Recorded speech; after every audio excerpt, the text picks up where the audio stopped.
योगी सरकार ने 24 आईपीएस अफसरों का ट्रांसफर किए हैं। इनमें 2 एडीजी, 3 आईजी, 9 डीआईजी और 10 एसपी रैंक के अफसर शामिल हैं। वहीं 7 जिलों के कप्तान भी बदले गए हैं। पहले सोमवार देर रात 14 आईपीएस अफसरों का ट्रांसफर किया गया था। फिर मंगलवार सुबह 10 सीनियर आईपीएस ऑफिसर्स के ट्रांसफर्स की लिस्ट जारी की गई।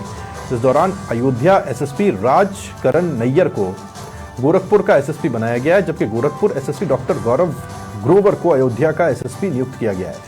उधर वाराणसी आईजी मोहित गुप्ता को गृह सचिव का जिम्मा दिया गया है।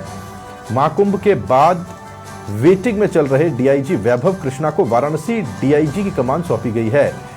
योगी के भरोसेमंद अफसर अजय कुमार साहनी को बरेली का डीआईजी बनाया गया है। मुजफ्फरनगर एसएसपी अभिषेक सिंह को प्रमोशन के बाद में सहारनपुर का डीआईजी बनाया गया है। थानेदार को वायरलेस सेट पर गाली देकर चर्चा में आए अनूप सिंह को फतेहपुर का एसपी बनाया गया है। कौशाम्बी एसपी ब्रजेश कुमार श्रीवास्तव को एसएसपी इटावा बनाया गया है।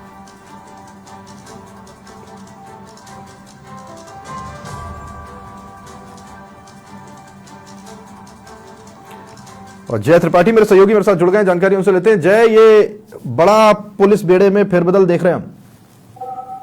बिल्कुल, जिस तरीके से अगर बात किया जाए उत्तर प्रदेश की शासन व्यवस्था को सुधारने की लगातार बात कर रही थी। अभी मैं आपको बताते चलूं कि कहीं न कहीं पूरी जागरूकता के साथ ट्रांसफर होते हुए नजर आ रहे हैं। तो हम ट्रांसफर की बात करें तो लगातार एक के बाद एक ट्रांसफर देखने को मिल रहे हैं। आईपीएस हो चाहे आईएएस अधिकारी हो, सबका कहीं न कहीं तबादला होता होने लगा। आज जिस तरीके से 24 लोगों के आईपीएस के ट्रांसफर किए गए हैं और अलग अलग जिलों में स्थानांतरण करके उनके एक नई जिम्मेदारी सौंपी जा रही है, तो इससे आने वाले समय में उत्तर प्रदेश की जो कार्यशैली है उसमें कहीं न कहीं बदलाव हो। इन चीजों को लेकर लगातार ट्रांसफर की जो एक्सप्रेस है वो चलती हुई नजर आ रही है। अगर हम बात करें जिस तरह तबादला एक्सप्रेस उत्तर प्रदेश में बड़े जोर शोर से चल रही है, वो उससे आने वाले समय में ये लगता है कि जिस तरीके से व्यवस्थाओं की हम बात कर रहे थे कि उत्तर प्रदेश में सुदृढ़ और सुंदर व्यवस्था मिल सके, उसमें किस तरीके से कार्यशैली रहे, कार्यविधि रहे, उन चीजों का ध्यान दिया गया। और आपको बताते चले कई